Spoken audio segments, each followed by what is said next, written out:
it's an illusion. I've talked a lot of the problems learned behavior rules have placed on us.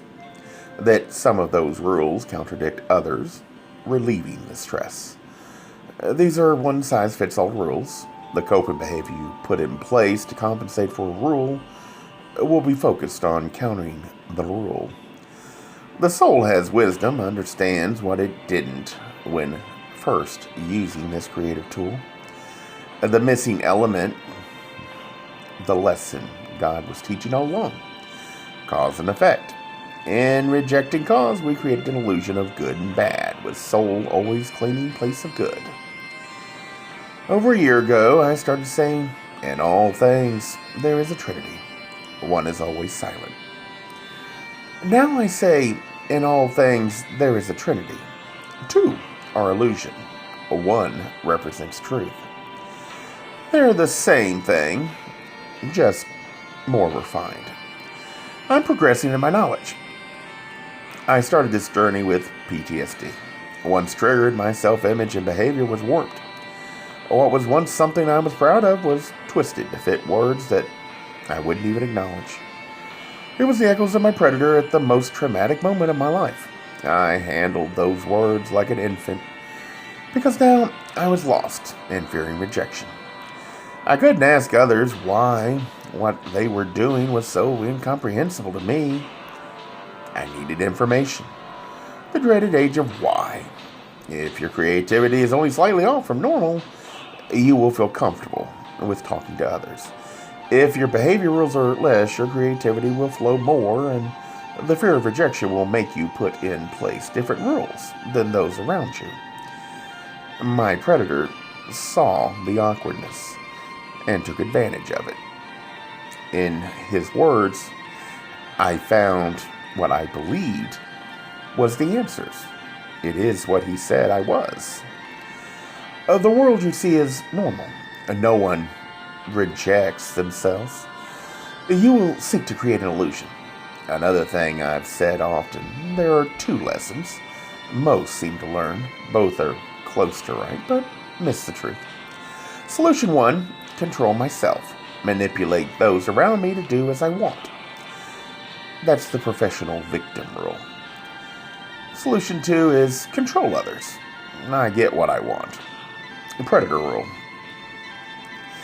The truth, know yourself. You will not need to control others. The chaos is ongoing. But the body is the barrier to keep entropy from infecting the two from insanity. In communication, I've noticed an unwritten rule. When asked a question, the internal thought is, does this person need to know? Limiting communication. Few need to know anything. When I'm asked a question, my internal question is, do I care if this person knows? No limits. One is a wall, masquerading as a boundary that keeps all around you as acquaintances. Other needs an illusion to create a boundary. For myself, the illusion is the spectrum. Acquaintances, friends, best friend, and intimate relationship. Armed with knowledge of your three needs, safety of body, so it will not attack with feelings, the soul creating a reaction without thinking. Security is necessary for the mind. It must have predictability. The body does as it's told. The mind must be your counterweight, the tether to the present. It doesn't have creativity. Although it houses all you create, its desires for conformity. This is an illusion, but it has to have it. I talked of obsessive-compulsive disorder. This also was a result of my major predator. It's also the bridge to my salvation. It is mind's need for security focused on what the trauma introduced within me. The salvation was I placed this rule because of him. Its necessity contradicted what the PTSD rule united mind and body in an assault to get soul to surrender. The PTSD rule, I was worthless, had no value. How dare I think of myself? The words are not those, but they are accurate. His words were, "You're a mama's boy, I'll show you what they're good for." At that moment, I knew there was a difference in me. Others reacting in negative ways to what I saw as normal. It's likely my predator's paranoid schizophrenia caused him to be the source of both rules, and implementing the OCD rule ended for a time the anxiety of acting against the PTSD rule. That's why I often say I was very, very lucky in the outcome. See, the OCD rule was a result of age of possibilities.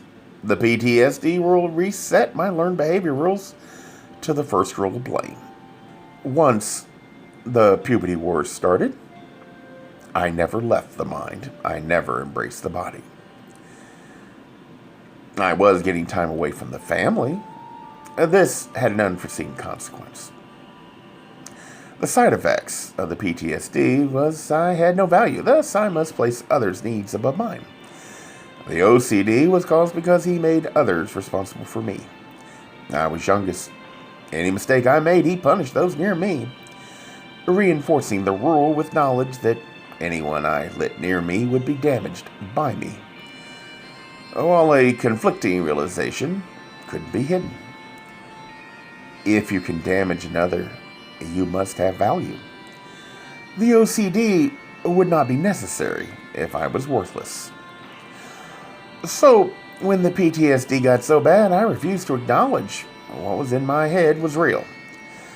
I cut on myself.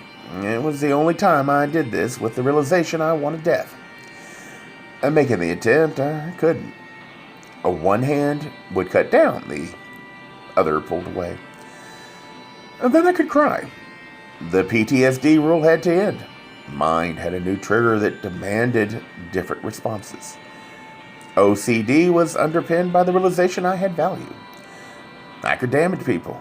It made me feel terrified knowing the damage I caused, but now the mind could be a spouse, reassuring me with positive reinforcement.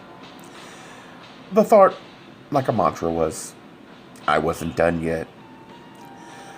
One moment, I was worthless. All my actions were bent on destructions. I'm the only person I can't forgive. The next is firm conviction I couldn't surrender. I had no choice. This was not over yet.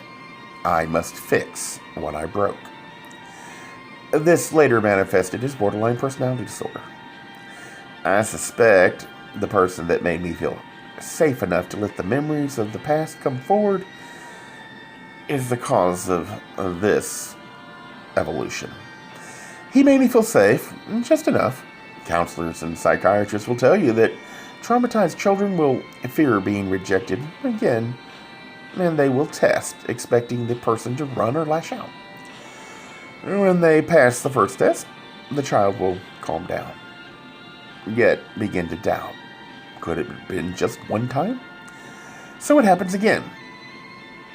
And that's what happened. I was unwilling to believe the last test was enough. There had to be another, and another. Worse, the more my emotions hit, the less he could deal with them.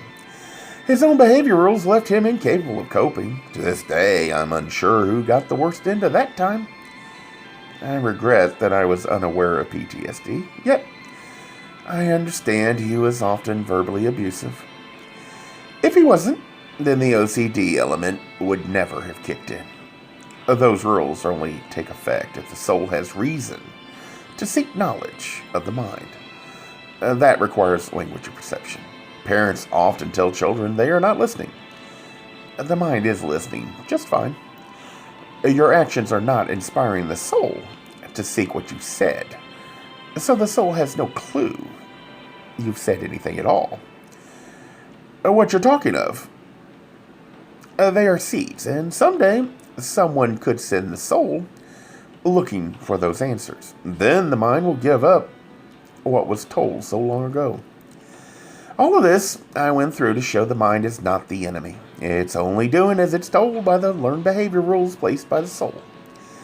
The intent behind the mind's actions was not malice or hate, only the attempt to do as it was told to aid the soul. OCD and borderline personality are two extremes that offset the PTSD, at least for me. First, the PTSD was lessened by those two acting as circuit breakers, and the chaos created possibilities. The soul had to answer. Mind couldn't give them. The rule of blame was in place. But it must answer questions the soul asks. I kept asking, and little by little I got pieces of a whole that pushed me on to the next level, until 2015. All of a sudden, I saw links in human behavior of those around me today to things that happened in the past. A professor friend mentioned history doesn't repeat, and I immediately agreed, but then told him it's human behavior that repeats. Then thought to myself, why did I say that? It happens a lot to me. That's when I returned to a book called Control Theory. I hadn't thought of it in over 2 decades, way back when the PTSD hadn't fully manifested yet. My fear of emotions is because of the waves of despair created by the PTSD. It took a decade to get it under control.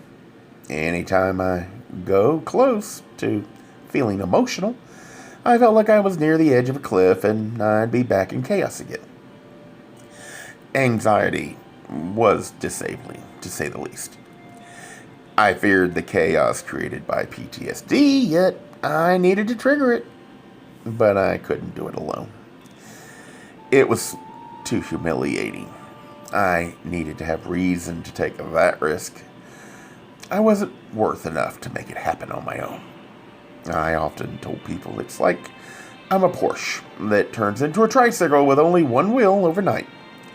It was frustrating beyond belief. To put myself through that for just me, that was too high a price to pay for someone that was worthless. Yet, I would if I knew I could hurt someone else without knowing this. So, each time I had a relationship, the PTSD was triggered. Each time it got better, but it was still a roller coaster. Only the knowledge that those words I'd been bombarded with was changing my perception of who I thought I was before the PTSD kicked in. Did those words become memories? I could disown them. They were imposed on me. They were not me. What was good had been warped, and I adapted them in ways to hurt me. I was worthless, but only while the PTSD rule was in force. It was not always in force. OCD would kick in. I still remember the words. I will never have all the memories. They're like shattered pieces that can never be fully reassembled. That's why I refuse to blame. I just don't have enough information of what the predator really did and why they did it. It does me no good to seek those answers since he's not here anymore. It's those last two, OCD, PTSD, that is the key to challenging learned behavior rules. There's a thing in psychiatry, counseling, called cognitive behavioral therapy. A need to challenge negative impressions you have of yourself. This is a foundation of what I'm talking of. My overriding rule, even today, is I'm worthless. I have no value. Therefore, I must come last. Others will need to be protected from me and must not be damaged by me. My needs are the least important thing. I think that's the difference between a broken soul and a strong soul. The broken soul fundamentally believes they should be punished. Seek out those that will damage them. If a broken soul hurts you, they will use the argument they had to. They had no value and they just had to do as they were told. If a strong soul hurts you, it will be because you loved them and wanted to protect their needs. In attempting to rescue everyone else, they will not protect themselves. They will react with the focus on isolating others from damage, either from without or from the damage they know they can do to them. Some have said an ex-partner didn't care. I think the missing piece, they did care, and they placed you at their level. And that is what a partner is supposed to do. But The strong soul is still hiding. They fight against the rule that is damaging them, will attempt to do better, but it will be to protect you, not themselves. Until they realize the damage is caused because you want them protected, they will hurt you again. They're just not going to be focused on protecting themselves. They fight against the belief they have no value, but it's an illusion. Deep down, they will reject the ideal anyone could care for them. And therefore, they can't possibly be the reason they damage you. When they damage you, it will only confirm the rule. After all, they are fighting to protect people, yet fail to protect you, which would make them feel even more worthless. We are taught to avoid seeking the answers within. The strong soul has much of what's needed, but they must see themselves as part of the solution. Until they see protecting their needs as being necessary to protecting you, then nothing will change. Understand, this is a spectrum. There is no mark of when you've reached a certain level. You're the only one that can place yourself on the spectrum and avoid telling others where you think they belong. If you want them to get better, they will not react well to you telling them. Assign them a value on the needs and the mirror of communications spectrums. But that is only to aid you in keeping chaos from creating insanity within you. Tell them this, you will create the insanity that the spectrums are meant to protect you from. The illusion must be theirs. You must always face truth. Illusions must be fought with illusions. Body language, handwriting analysis, these are not always accurate. With learned behavior rules that reduce the mind to yes and no answers, there is no disunity in the human trinity. However, if the soul is deceiving others and the mind knows this, it will not adjust the body language to match the soul's attempts. The soul's not lying to it. While the handwriting shows conflict between mind and soul in the effort of engaging in creativity. In the illusion, I'm talking about the mind and soul are not deceiving themselves, and only allowing those around them to assume what they want. It's not for gain, and it damages no one. The mind is creating illusions, getting the soul to react. It is your equal in every sense of the word. It knows you, and you've armed it with coping behavior that will make you react from fear. All of this you gave it, and you can take it back. First, you need to find the source. And for me, it was, I had no value. Everything I did was to make what had been told me into reality. The trauma rule started at age 9, before Age of Possibilities. It was Age of Possibilities that caused the OCD, and both had me behaving as if I was out of control. That trauma reset all my learned behavior rules back to the first time of blame. I had a choice, embrace blame or accept responsibility. It was in the balance for many months. I was placed in special education classes, and by the end of 3rd grade, only one teacher made the difference. The rest had written me off. This one told my mom it wasn't that I was disabled, I just lacked the desire to learn. If I showed any interest in something, it should be encouraged. I did. Mom encouraged. I started 4th grade in special education. By the end of the school year, I only had special education for speech. All of this was because I got what I desperately needed, and my family would never be able to give me. Possibilities. But it was possibilities that caused my predator to attack in the first place. I was embracing something that I knew to be wrong. The mind had to allow it. The soul is always in charge. It just has to stand up. And I wouldn't stop asking questions. So, coping behavior had to be used to compensate for the reality of my predator still being a threat, or the mind and soul could not work together.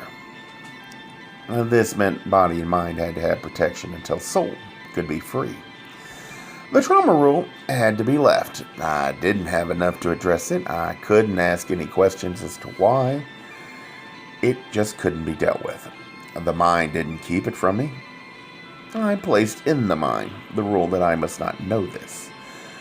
Just as the first rule of blame was done, except that time had been to hide the soul from the mind. I only hid the memory. My rule embraced the mind and creativity. I knew cause and effect, but until the shattered memories surrounding the trauma rule was dealt with, I would not be complete. The rule of blame was not recreated, but would I avoid the mistake of not reclaiming what I created? So long it was chaos. One counselor introduced me to cognitive behavioral therapy, and I got structure, but still I needed more. I read about PTSD, and when I was diagnosed with borderline personality disorder, I read about it. The person that diagnosed it was incapable of explaining it to me. It was the person that knew about cognitive behavioral therapy. They gave me that. What I noticed was while I valued the mind and would sacrifice for it, I would not do the same for the body. I begrudged doing anything at all for it. After the trauma, I started to gain weight. I told myself at least I'd know anyone that loved me would be because of who I was. I was cutting my hair, and I saw it as a waste of time. Yet, I always found money from my desire to know. I was worthless. The mind was not. Giving it what was needed, it allowed it to give me the information I needed. Slowly, I realized if I believe I'm doing something for another, I would even take care of myself. Mind and soul is fully aware this is a game to trick me. It's not a lie. Just an illusion necessary to avoid triggering the rules until new rules can take hold. In other words, it becomes a habit. If I told someone I'd do something regardless how I felt at the time, I had to do it. Made myself do it, even if I was as sick as a dog. If it was just for myself, I could avoid doing it, make excuses. It wasn't important. It's the same as others do with blame. But I wasn't hiding from it. I was using it to hide from the rules. As I used the rule to hide from my predator, knowledge that could have threatened me. In creativity, I found a path through illusion, but instead of looking without, I made the illusion what others saw and the truth what I saw. Reality is, these rules will have you perceiving others whenever they act in a way that sends the soul to ask why. Learned behavior places values on words. Those with trauma will have the highest value, reinforced by fear. The trick is not triggering the rule. Once you're aware of something, you can compensate for it. That is the theory behind cognitive behavioral therapy and the book called Control Theory. Another book I read was called The Boy from Within. It talked of how we prepare for a date, preparation, planning, and then the enjoyment. So we create the atmosphere, but with yourself. So I had a routine for a while. A bath, a luxury, dinner, and candles. Documentaries, or a movie alone. It did help. It was an illusion, but I was relaxed. Doing this book is also a form of meditation. Anything that brings the Trinity into working together when there is no chaos is meditation and allows creation to take place. In doing this, you learn about who you are. Those rules will expose themselves, especially when the creative aspect is not engaged in an outside force. You only need to begin with an illusion that can replace the learned behavior rule until you have time to find them. Weaken them. Create new habits to compensate for them. Listen to the words you speak in chaos and you will get a clue to what defines the rule.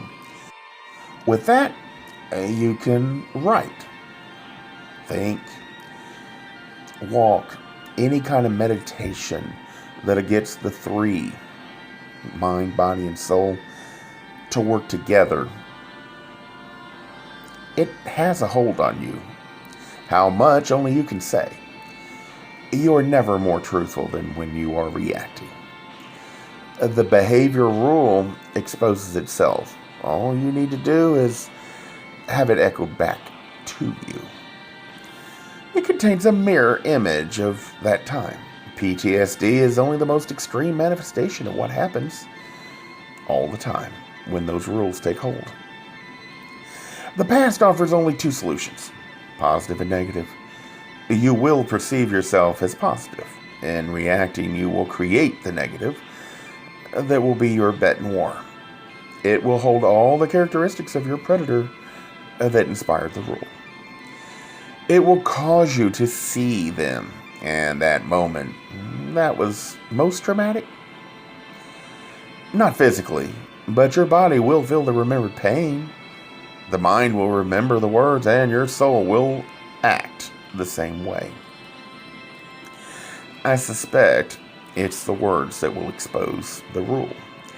If you're aware of that, you might have a chance to remove the rule, or at least weaken it, sidestep it, until a new behavior takes place. You will attach a name or place that dominates your thoughts. At least it does for me. The mind armed with that behavior rule, once triggered, will attempt to play out the scenario. Regardless of whose fault is greater, you must focus on what you can change. Let the past be owned by them, or maybe we should say, let the memory of them own the past, since the reality is they're not going to own it either. It's an illusion. It's the best you're going to get. A few will hurt you from malice or indifference, and those that would not manipulate. And they will overcome your defenses, not sneak in as friends. Just remember, this is what works for me. I have seen indications it's true, but few around me have had as much success. Just as you must own your moral code, you must own the solution to the Trinity Knot.